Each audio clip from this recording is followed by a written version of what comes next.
마당에 심은 나무가 제멋대로 자라 담장을 허물 때 우리는 나무의 생명력을 탓하지 않는다.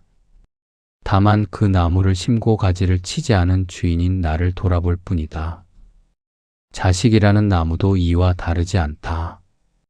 평생을 바쳐 물을 주고 거름을 주었는데 어느 날 문득 마주한 자식의 눈빛에서 존경이 아닌 피로와 무시를 읽을 때가 있다. 내가 너를 어떻게 키웠는데라는 말은 입 밖으로 나오지 못한 채 목구멍 아래로 무겁게 가라앉는다. 많은 부모들이 묻는다. 자식 문제만큼은 왜 내 뜻대로 되지 않는가? 왜 나는 자식 앞에서만 이토록 작아지고 결국에는 사랑이라는 이름 뒤로 숨어 호구가 되어버리는가? 우리는 사랑했을 뿐이라고 말한다. 하지만 그 사랑이 자식의 성장을 가로막고 부모 자신의 존엄을 갉아먹는 독이 되었다면 그것을 여전히 사랑이라 부를 수 있을까? 돈을 내어주고 시간을 내어주고 결국 마음의 중심까지 내어주었지만 돌아오는 것은 공허함뿐이다. 자식의 눈치를 살피며 말 한마디 건네는 것이 조심스러워진 노년의 일상은 어쩌면 우리가 오래전 잘못 끼운 첫 단추의 결과일지도 모른다. 문제의 중심에는 자식이 없다. 그곳에는 흔들리는 부모만 있을 뿐이다. 자식은 변하는 존재다. 계절에 따라 잎을 바꾸고 바람에 흔들리는 변수와 같다. 하지만 부모는 그 자리에 깊게 뿌리 박힌 상수여야 한다. 상수가 흔들리면 변수는 길을 잃고 헤매기 마련이다. 오늘 우리가 나누려는 이야기는 자식을 탓하는 원망의 글이 아니다. 부모라는 이름 아래 숨겨진 우리의 나약한 본성과 사랑이라는 명목으로 행해진 무질서한 헌신에 대한 기록이다. 왜 우리의 선의가 상대에게는 권리가 되었는지, 왜 우리의 배려가 자식의 인생을 망치는 걸림돌이 되었는지, 그리고 이제라도 그 뒤엉킨 매듭을 어떻게 단호하게 끊어내야 하는지에 대해 고요히 응시해 보고자 한다.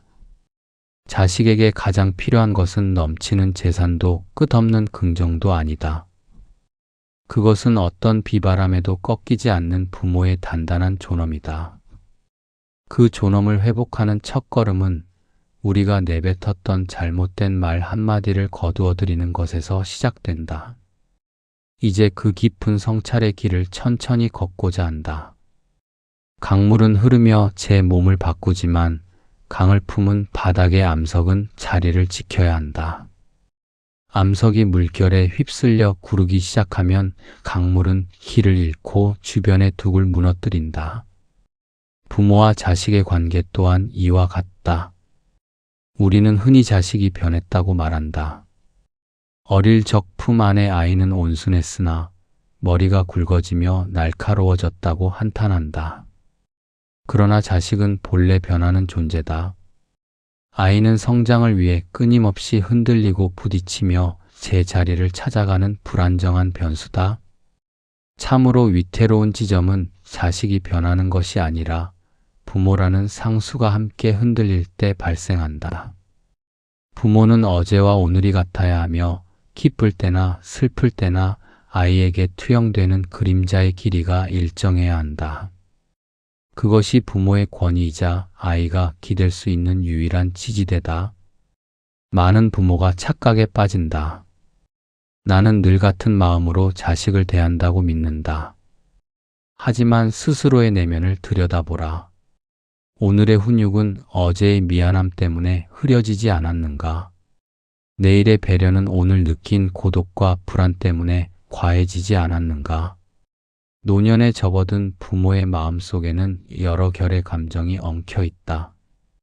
젊은 시절 생업에 쫓겨 아이를 돌보지 못했다는 부채감, 홀로 남겨질지도 모른다는 근원적인 외로움, 그리고 자식의 성취를 나의 유일한 훈장으로 삼으려는 조바심이 그것이다. 이러한 감정들은 부모라는 단단한 상수의 벽에 균열을 낸다. 죄책감에 젖은 부모는 자식의 무리한 요구를 거절하지 못한다. 외로움에 허덕이는 부모는 자식의 차가운 말 한마디에 평정을 잃고 비굴해진다. 아이는 부모의 그 미세한 균열을 본능적으로 감지한다. 부모의 원칙이 사랑이 아닌 감정의 잔여물에 의해 움직인다는 사실을 깨닫는 순간 아이는 부모를 존경의 대상이 아닌 이용의 대상으로 인식하기 시작한다. 어느 날은 엄격하게 꾸짖다가도 마음이 약해지면 슬그머니 원칙을 꺾어버리는 부모의 태도는 아이에게 혼란을 심어준다. 기준이 없는 사랑은 자식에게 나침반 없는 지도를 쥐어주는 것과 같다. 자식은 길을 잃고 부모는 그 뒷모습을 보며 속을 태운다. 예전에는 안 그랬는데 나이가 드니 자꾸 마음이 약해진다는 말은 겸손이 아니라 위험한 신호다. 나이가 들수록 몸은 쇠약해질지언정 정신의 뼈대는 더욱 꼿꼿해야 한다. 육체의 힘이 빠진 자리를 정신의 품격과 단호함으로 채워야 한다. 부모가 감정에 따라 흔들리는 가변적인 존재가 될 때 가문의 질서는 무너진다. 아이는 부모의 눈치를 보는 것이 아니라 부모를 조종하는 법을 배우게 된다. 그것은 사랑의 깊이가 깊어서가 아니라 부모의 중심이 비어있기 때문에 일어나는 비극이다. 우리는 스스로를 돌아보아야 한다. 나는 자식 앞에서 여전히 고요한 바위인가? 아니면 자식의 기분과 나의 형편에 따라 이리저리 휩쓸리는 낙엽인가? 부모가 상수로서 존재하지 못하면 자식은 결코 어른으로 성장할 수 없다. 부모가 흔들리면 자식은 기댈 곳을 잃고 결국 스스로를 지탱하기 위해 부모를 딛고 올라서려 하기 때문이다. 진정한 부모의 역할은 자식의 모든 변수를 받아내는 것이 아니다. 자식이 어떤 파도를 몰고 오더라도 그 파도가 부딪혀 부서질 수 있는 단단한 절벽이 되어주는 것이다. 과거의 미안함은 과거에 두어라. 현재의 외로움은 스스로 감내하라. 자식 앞에서 감정의 민낯을 드러내며 보상을 바라거나 휘둘리는 순간 당신은 부모라는 이름의 성자에서 자식의 눈치를 보는 이방인으로 전락하게 된다. 부모가 다시 상수의 자리를 되찾을 때 비로소 자식도 제 궤도를 찾기 시작한다. 단단한 중심이 있는 부모 곁에서만 자식은 비로소 안전함을 느끼고 타인의 경계를 존중하는 법을 배운다.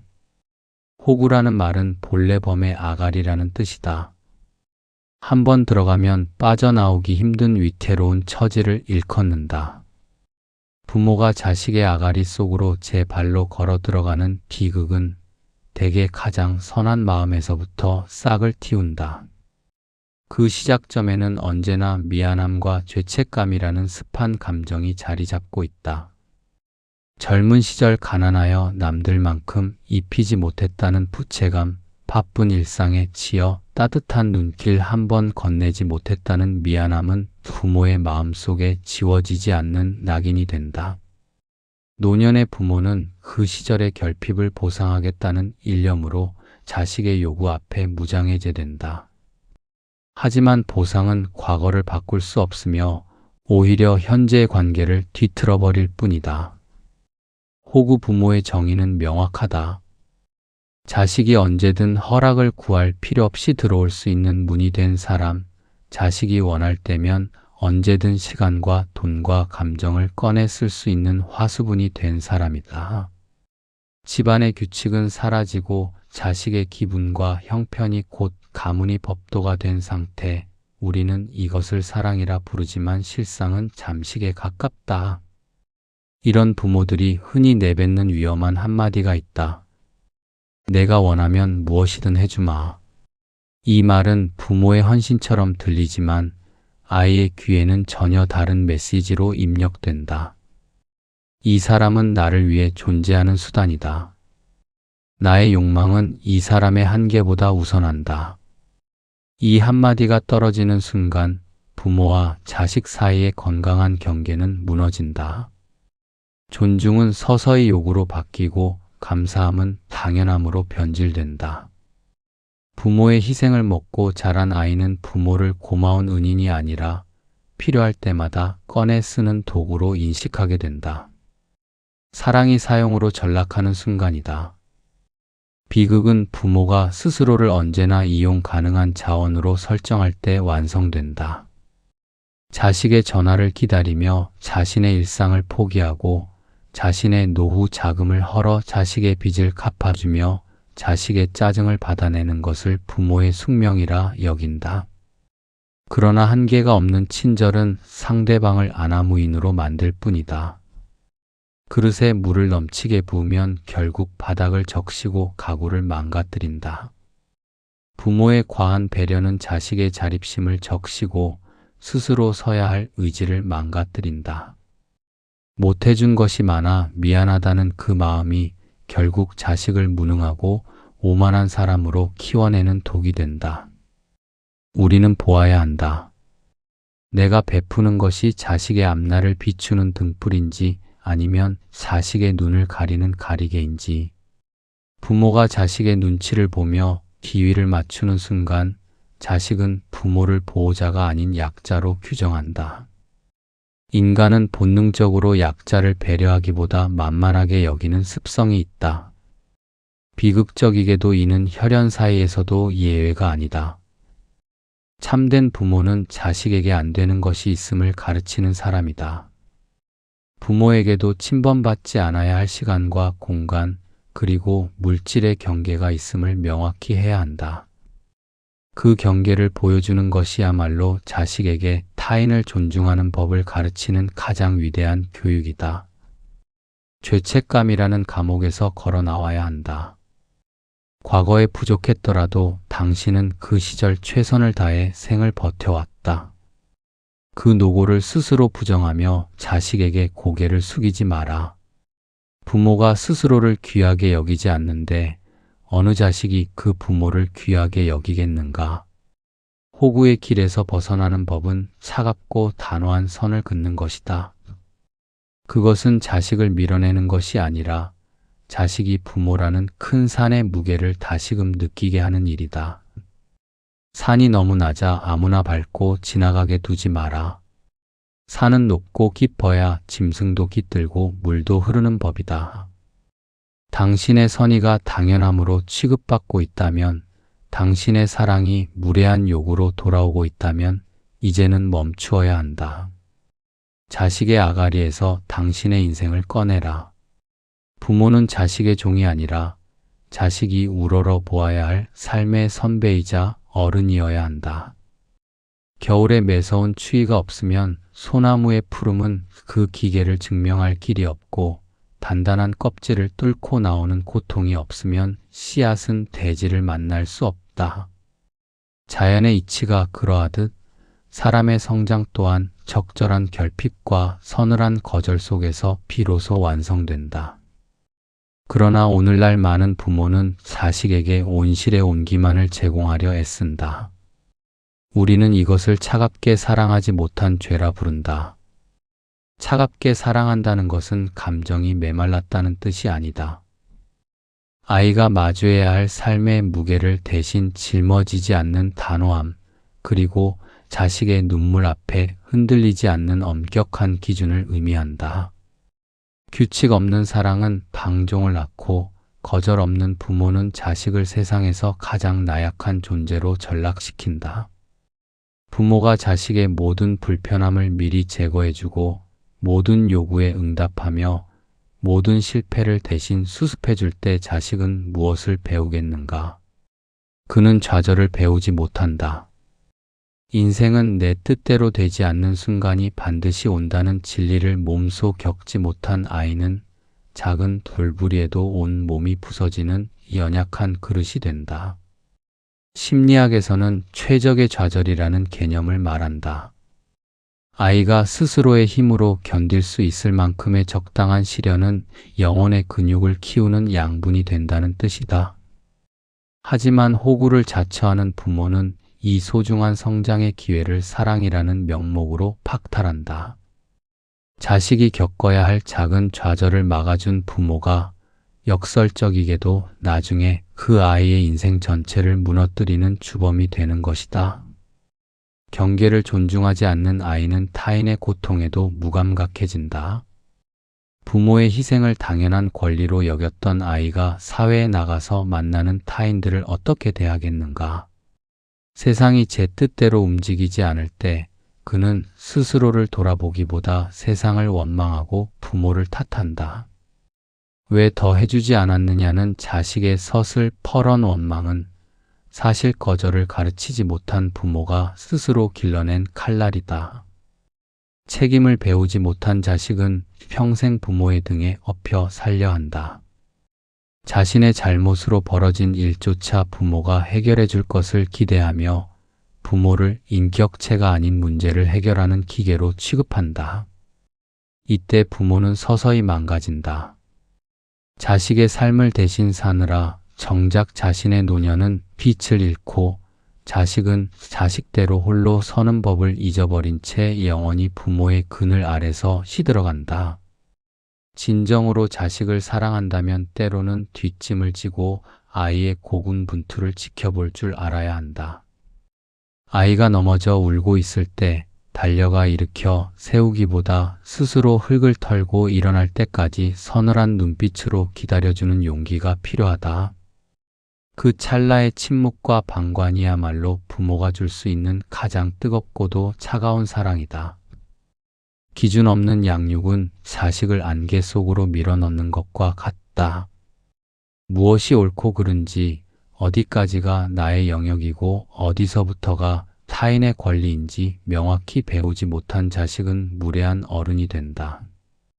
그리고 그 무례함의 첫 번째 희생양은 언제나 가장 가까운 부모가 된다. 우리는 자식에게 아니오라고 말하는 것을 두려워해서는 안 된다. 부모의 거절은 자식에게 세상을 사는 법을 가르치는 첫 번째 수업이다. 거절을 통해 자식은 자신의 욕망을 다스리는 법을 배우고 타인의 의사를 존중하는 법을 깨닫는다.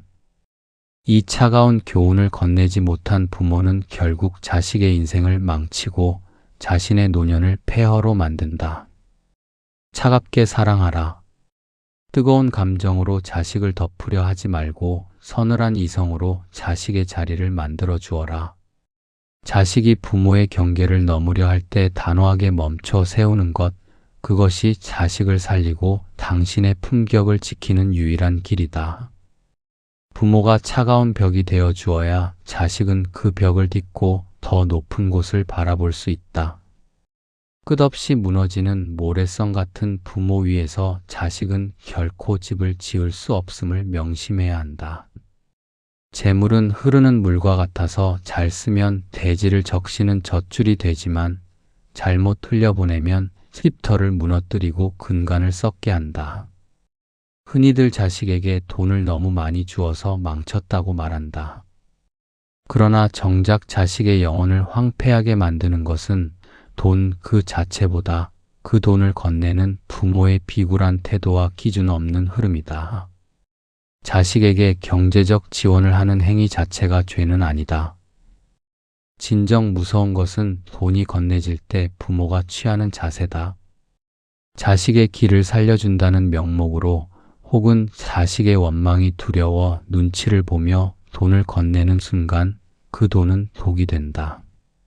부모가 자신의 노후를 깎아내며 자식의 빚을 갚아주거나 전세금을 보태줄 때 그 속에 단호한 원칙이 빠져 있다면 그것은 지원이 아니라 상납에 가깝다.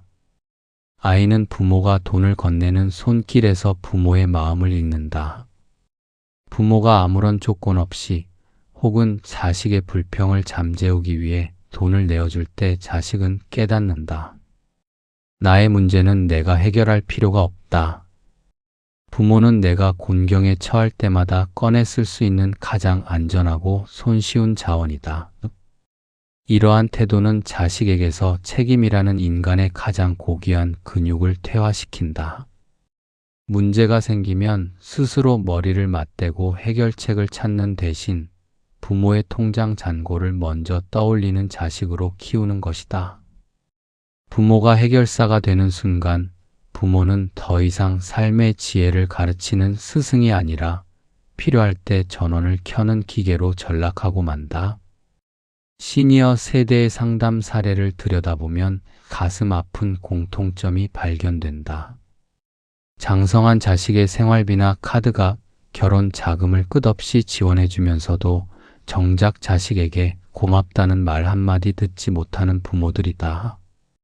오히려 자식들은 그거 해주는 게 부모 도리 아니냐, 남들은 더 해준다더라며 부모의 가슴에 대못을 박는다.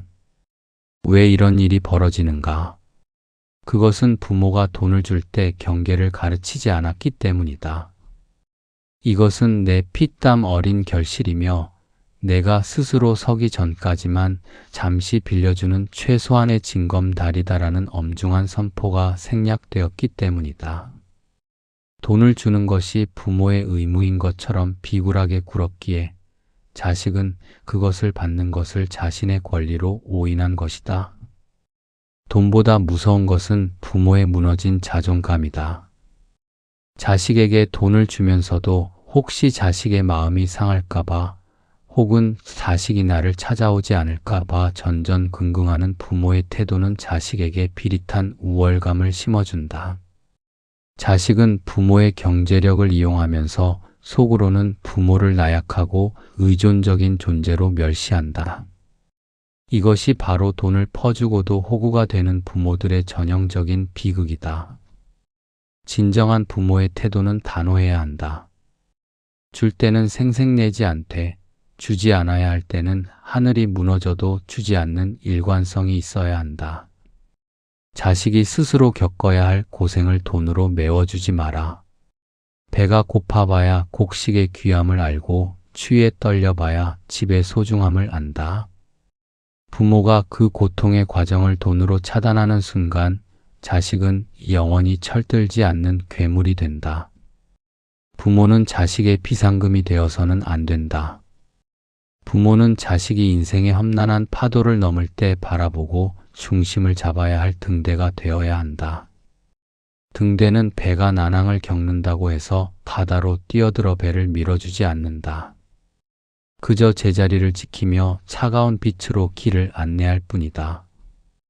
당신의 재산을 자식의 무능을 가리는 가림막으로 쓰지 마라. 그것은 당신이 평생을 바쳐 지켜온 존엄의 결정체다. 그 돈을 건넬 때 당신의 권위와 원칙도 함께 건네라. 만약 자식이 당신의 돈은 원하면서 당신의 원칙은 무시한다면 단 한 푼도 내어주지 않는 것이 자식을 살리는 길임을 명심해야 한다.